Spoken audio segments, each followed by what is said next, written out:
Hello and welcome. इस video में हम डिस्कस करेंगे बीए सेकंड सेमेस्टर मेजर और माइनर इंग्लिश का सेकंड यूनिट, जिसका टाइटल है यूनिवर्सिटी विट्स। और यूनिवर्सिटी विट्स के पहले दो क्वेश्चन हमने अपलोड कर लिए हैं। ये थर्ड इंपॉर्टेंट क्वेश्चन है जो कि लॉन्ग आंसर टाइप क्वेश्चन आ सकता है एग्जाम में, एक्सटर्नल एग्जाम में। तो चलिए इस वीडियो में इस क्वेश्चन को डिस्कस करते हैं। Explain the key features of the plays written by university wits. जो यूनिवर्सिटी विट्स थे, उन्होंने जो प्लेज लिखे थे उनके क्या फीचर्स हैं, क्या कैरेक्टरिस्टिक्स हैं। मतलब जो यूनिवर्सिटी विट्स थे, जो 7 राइटर्स थे, जैसे Christopher Marlowe, Robert Greene, George Peele, Thomas Nashe, Thomas Lloyd, Thomas Kyd, ठीक है, जितने भी ये राइटर थे 7 यूनिवर्सिटी विट्स, उनकी ड्रामा जो लिखने का स्टाइल था, उनके क्या फीचर्स थे, उन ड्रामा के उनमें क्या क्या थीम थी, क्या क्या कैरेक्टरिस्टिक्स थे। ठीक है, ये क्वेश्चन इंपॉर्टेंट है। The University Wits were a group of young scholars and dramatists educated at Oxford and Cambridge who significantly contributed to the growth and evolution of English drama using the Elizabethan age. During the Elizabethan age. तो हमने पहले ही discuss किए हैं ये चीज़ें। University wits वो लोग थे जो ऑक्सफोर्ड और कैम्ब्रिज यूनिवर्सिटी से पढ़ के आए थे, और ये इन्होंने जो है एक रेवोल्यूशन लाया, एक ग्रोथ लाया किसमें, इंग्लिश ड्रामा में, एलिजाबेथन टाइम पे। Their plays reflected a marked transition from the religious and moral plays of the medieval period to more humanistic, ambitious and artistic drama. तो उन्होंने यूनिवर्सिटी विट्स ने drama में एक बदलाव लाया। पहले रिलीजियस ड्रामा होते थे, मॉरल ड्रामा होते थे, मिडिवल ड्रामा होते थे। अब जो है उन्होंने ये शिफ्ट लाया, ह्यूमनिस्टिक ड्रामा लिखने लगे, एम्बिशियस और आर्टिस्टिक ड्रामा लिखने लगे। Here are the key feature. यहाँ पे की फीचर्स है, क्या क्या फीचर्स है उन ड्रामा के। सबसे पहले फीचर जो है वो है यूज ऑफ ब्लैक वर्स। वो जो यूनिवर्सिटी विट्स थे वो ब्लैक वर्स यूज करते थे। ब्लैक वर्स जो है जिसमें राइम स्कीम नहीं होती है। One of the most important contribution of the university wits especially Christopher Marlowe was the introduction and perfection of black verse on rhyme iambic pentameter. तो सबसे पहले इनका कंट्रीब्यूशन क्या था, वो ब्लैक वर्स यूज करते थे।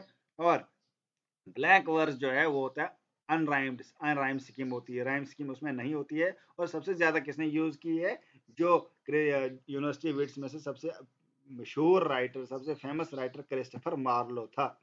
Marlowe's blank verse came to be known as Marlowe's mighty lines. हमने पहले क्वेश्चन में भी डिस्कस किया है। अगर आपने वो क्वेश्चंस नहीं देखे हैं तो यहाँ पे आइकन पे क्लिक कीजिएगा और यहाँ पे आपको जो है वो उनके लिंक्स मिल जाएंगे। तो मार्लोस माइटी लाइन्स उनको बोलते हैं, उनके ब्लैंक वर्स को। It give rhythm, dignity and emotional depth to dramatic dialogue. और उसमें ब्लैक वर्स में क्या था, रिदम था, डिग्निटी थी और इमोशनल डेप्थ था। ठीक है। Later Shakespeare also adopted the and mastered this form. उसके बाद शेक्सपियर ने भी ब्लैक वर्स को फॉलो किया। पहले क्रिस्टोफर मार्लो ने यूज किया, बाद में शेक्सपियर ने उसको जो है इस्तेमाल किया। दूसरा फीचर इसका है ट्रेजिक एंड हीरोइक थीम। उसमें जो है यूनिवर्सिटी विट्स जो लिखा, उन ड्रामा का जो कैरेक्टरिस्टिक्स था, जो फीचर था, वो हीरोइक थीम्स थी। The plays often centered around tragic heroes who were ambitious, larger than life and often flawed. वो हीरो जो है उन्होंने अपने प्लेज में यूज किए जो एम्बिशियस थे, जो बहुत बड़े थे, जो रियल इंसान से बहुत बड़े थे, बहुत बड़ा कद था उनका। फॉर एग्जाम्पल डॉक्टर फास्टस हम देखेंगे। डॉक्टर फास्टस प्ले जो है वो किसका प्ले है, वो क्रिस्टोफर मार्लो का प्ले है। यहाँ पे वो बताता है कि इंसान का जो है, जो डॉक्टर फास्टस का कितना एम्बिशियस है, कितना उसकी भूख है, किसको नॉलेज के लिए बहुत बड़ी भूख है।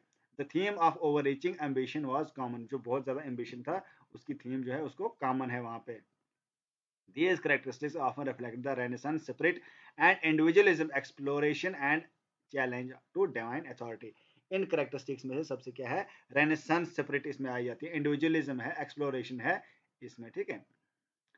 और उसके बाद थर्ड फीचर जो है उसका, जो यूनिवर्सिटी विट्स के ड्रामा का फीचर्स जो है वो है ग्रैंड एंड इमेजिनेटिव प्लॉट्स। जो यूनिवर्सिटी विट्स थे उन्होंने ग्रैंड और इमेजिनेटिव प्लॉट्स जो है लिखे, बड़े बड़े प्लॉट्स बनाए। जो भी ड्रामा के प्लॉट्स थे वो बहुत बड़े प्लॉट होते थे। The wits introduce grand imaginative plots involving kings, conquerors, magicians and mythical and historical characters. उनमें से अलग अलग कैरेक्टर्स होते थे उनके प्लॉट्स में। जो उनके प्लेज हैं यूनिवर्सिटी विट्स के, उन प्लेज में अलग अलग कैरेक्टर्स होते थे। किंग्स होते थे, कंकरर्स होते थे, मैजिशियंस होते थे, अलग अलग हिस्टोरिकल कैरेक्टर्स होते थे, जैसे टम्बरलैंड द ग्रेट है, जैसे मैजिशियन जो डॉक्टर फास्टस है। ठीक है। अलग अलग टाइप के जो कैरेक्टर उसमें होते थे।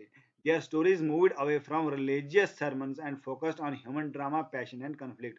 उनके जो ड्रामा थे वो किस टाइप के थे, उनने रिलीजियस ड्रामा ज़्यादा नहीं लिखे बल्कि ह्यूमन ड्रामा लिखे, पैशन पे लिखे और कॉन्फ्लिक्ट पे लिखे। जैसे टम्बरलैंड द ग्रेट, जैसे मैंने पहले ही बोला, टम्बरलैंड द ग्रेट किसने लिखा है? क्रिस्टोफर मार्लो ने, और ये भी जो है एक एग्जाम्पल है ग्रैंड एंड इमेजिनेटिव प्लॉट्स का। नेक्स्ट इसका जो करेक्टरिस्टिक है, जो फीचर है, वो fusion of classical and narrative elements. इनके प्लेज में जो यूनिवर्सिटी विट्स है, इनके प्लेज में जो है कौन कौन से एलिमेंट्स पाए जाते थे, कौन कौन से फीचर्स? क्लासिकल, क्योंकि ग्रीस और रोमन प्लेज को फॉलो किया जाता था, उनके स्टाइल को फॉलो किया जाता था, और उनके एलिमेंट्स जो है जो यूनिवर्सिटी विट्स हैं उनके ड्रामा में भी पाया जाता है। क्लासिकल मॉडल लाइक सैनिका की ट्रेजेडी जो है, प्लूटेन की कॉमेडी जो है सैनिका को फॉलो किया गया, और कॉमेडी में जो उन्होंने यूनिवर्सिटी विट्स ने प्लूटेन को फॉलो किया। with native English traditions like morality plays and folk stories, अलग अलग ट्रेडिशंस थे, अलग अलग स्टोरीज उसमें लिखी जाती थी। This blending of style made their plays both intellectual and accessible to the general public। और जो ये क्लासिकल एलिमेंट्स यूज करते थे अपने ड्रामा में, और वो ड्रामा जो है आम लोगों में, मिडिल क्लास में जो है क्या हुआ, ये पॉपुलर हुआ। स्ट्रॉन्ग एंड पैशनेट करेक्टर्स, और नेक्स्ट इंपॉर्टेंट फीचर जो है उनमें स्ट्रॉन्ग और पैशनेट करेक्टर्स उन्होंने यूज किए। उनके करेक्टर्स जो है, जो प्रोटैगनिस्ट होते हैं, main character of the play को प्रोटैगनिस्ट बोलते हैं, were not merely symbols of good and evil but all psychologically rich and emotionally intense. तो इनके प्रोटैगनिस्ट जो होते थे सिर्फ गुड और एवल नहीं होते थे, साइकोलॉजिकली स्ट्रांग होते थे, वो इमोशनली भी स्ट्रांग होते थे। जैसे टम्बरलैंड द ग्रेट जो है वो इमोशनली स्ट्रांग है, जैसे साइकोलॉजिकली रिच जो है, जैसे वो डॉक्टर फास्ट साइकोलॉजिकली रिच है, ठीक है।